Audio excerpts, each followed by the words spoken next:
talking about it from the perspective of bidders primarily. I think what I'd like to talk about sort of briefly is, firstly, what are the benefits of PME? What does the law say? What is UK and EU policy? And I think, Chris, you'll be better placed to talk about government policy, but I think it's probably fair to say that the government is pre-market engagement in many cases. Ensuring legal compliance, making a success of PME, and just some closing thoughts. Let me read you may have already had this in the previous talk, but there have been changes in the directive. And whereas the directive was largely silent on pre-market engagement before, it now deals with it in Article 40 and 41. What it says is, before launching a procurement procedure, contracting authorities may conduct market consultations with a view to preparing the procurement and informing economic operators of their procurement plans and requirements. For this purpose, contracting authorities may, for example, seek or accept advice from independent experts or authorities or from market participants.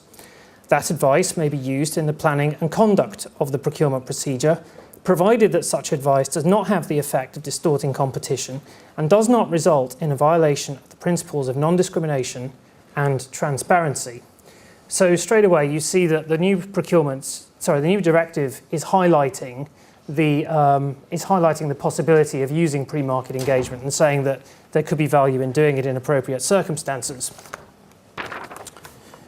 Article 41 urges a little bit of caution, and it states, where a candidate or tenderer or an undertaking related to a candidate or tenderer has advised the contracting authority, whether in the context of Article 40 or not, the contracting authority shall take appropriate measures to ensure that competition is not distorted by the participation of that candidate or tenderer.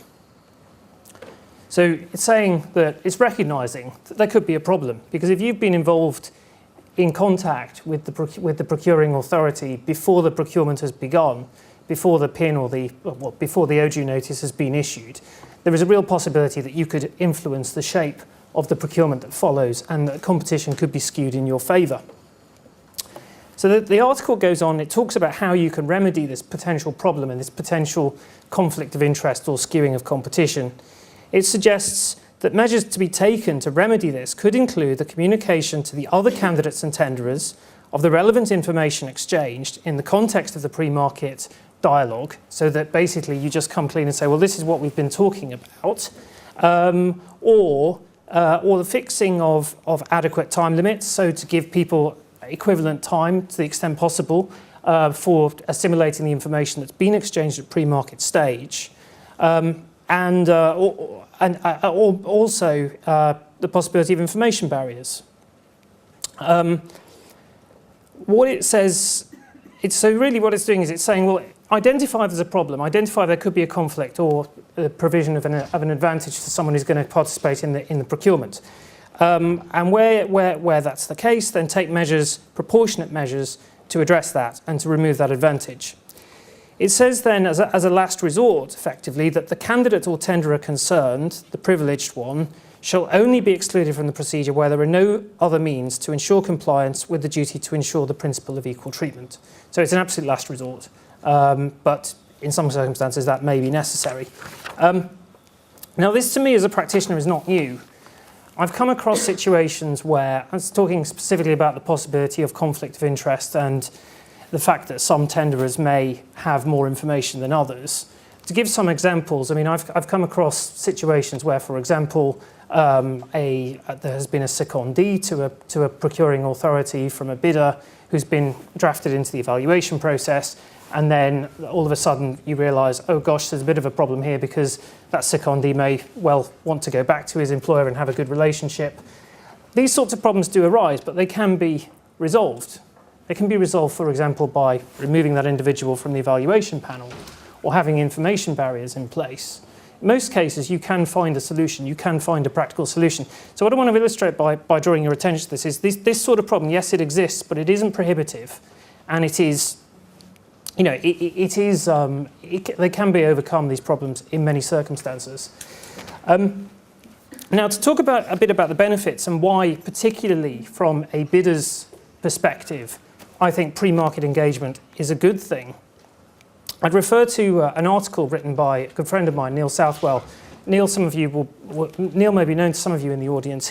What he does is he has a special commercial practice where he advises bidders on how to present better solutions to procuring authorities. And he's written a very good, succinct article on LinkedIn, giving some very good advice on how they can achieve that end. He says to bidders that four key points. He says what bidders want to do is what bidders ought to do is to work out, 1, what does the client want to achieve? 2, how can it add value to the process? 3, where can it add value to the process and which area of the evaluation? And 4, how will it be scored? Now, I think in those 3 areas, what he's highlighting is that bidders want to know exactly what's driving the procurement, exactly what you as a procuring authority want. And they want to engage they want to share ideas. They want to tell you what they can do. Obviously, they respect the fact that in most instances, they respect the fact you need to have a competitive procurement.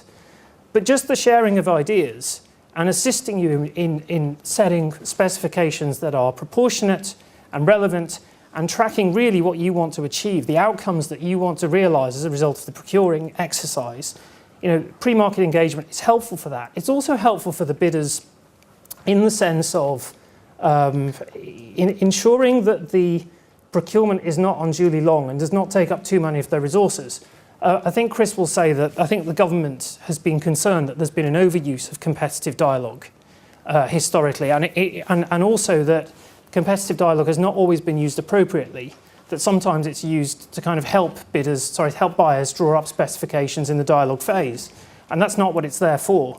What it is there for is to explore ideas a little bit, but on the basis of clearly defined specifications, based on what the buyer has worked out that it needs and it wants, and its best way of achieving the outcomes that it really wants to get from the process. Bidders do not want to spend their lives in competitive dialogue meetings. They do not want 75 rounds of competitive dialogue.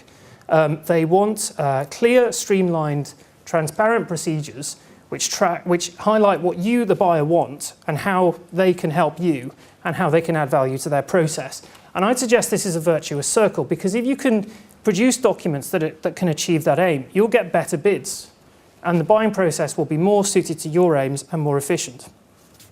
So those are the sort of the main why I think bidders would be in favour of it. I think I would also mention SMEs.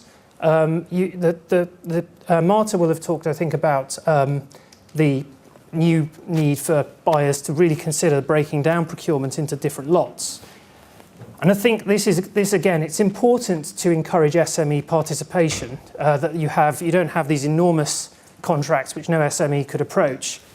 But you have sort of bite-sized chunks that they could manage and that would be digestible to SMEs. What can an SME do in any particular procurement, in a healthcare procurement, in an ICT procurement?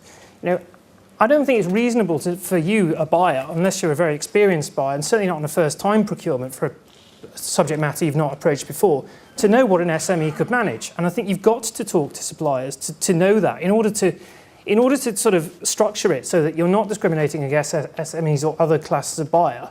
I think you've got to engage in that process. And certainly I have known SMEs, particularly in the ICT field, feel very aggrieved. SME suppliers in that field feel very aggrieved that up until recently, and I think we are beginning to see changes now, that they could not compete for these big contracts that were going out. They were losing out to the larger ICT suppliers.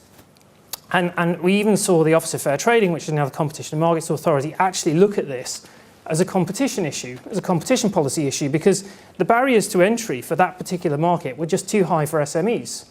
So the OFT actually encouraged buyers to think about ways of creating more broken down procurements, more disaggregated procurements. So again, that's good, and it encourages competition. One thing, one risk for bidders from pre-market engagement, I think, is really confidential information, because although they're very keen to talk to you and they're very keen to tell you what they can do, and I think this goes possibly proportionately more for SMEs than larger companies. Their proprietary solutions in many cases are their livelihoods. So they do want to know that there are adequate safeguards, and they do want to know that their intellectual property will be protected and respected. And I think that it's important that pre-market engagement processes are structured in such a way that bidders are encouraged to think about that before they start sharing their information and before they get a nasty surprise that maybe something they've said ends up sort of widely disseminated. And I think you need to engage in communication with them just to really lay the boundaries of what they may or may not want to share and how you will use that information. But provided you're transparent, I think you can have a very useful engagement with them. I think really from a bidder's perspective, I think those are the main things I would want to cover. I would just want to mention, and maybe Chris will in his talk, that about the action policy note of the Cabinet Office from, I think, policy note 2 on lean procurement, because I don't know how many of you out there are aware of the Solutions Exchange website? One person? I mean, I think it's a really excellent forum. I mean, I was looking at it and I think it's great. What it basically does is, it is a forum for buyers to quiz the market and say, tell us what's out there, and also to communicate amongst themselves about specific problems and possible solutions, do's and don'ts, best practice. And I'd encourage you all to register. And I'm not on a commission for it. It's a government website, but it's a bit like a public buying version of TripAdvisor, because you're sharing information. I was looking on some of the blogs last night, and you've got one buyer saying, we'd really like an app. We'd like to know if there's a possibility of having an app that does X, Y, and Z. And someone's responding and saying, yes, we could. Yes, there are market solutions out there. This is possible. So this is all very positive. Positive from the buyer's point of view, and positive also from the perspective of the bidder.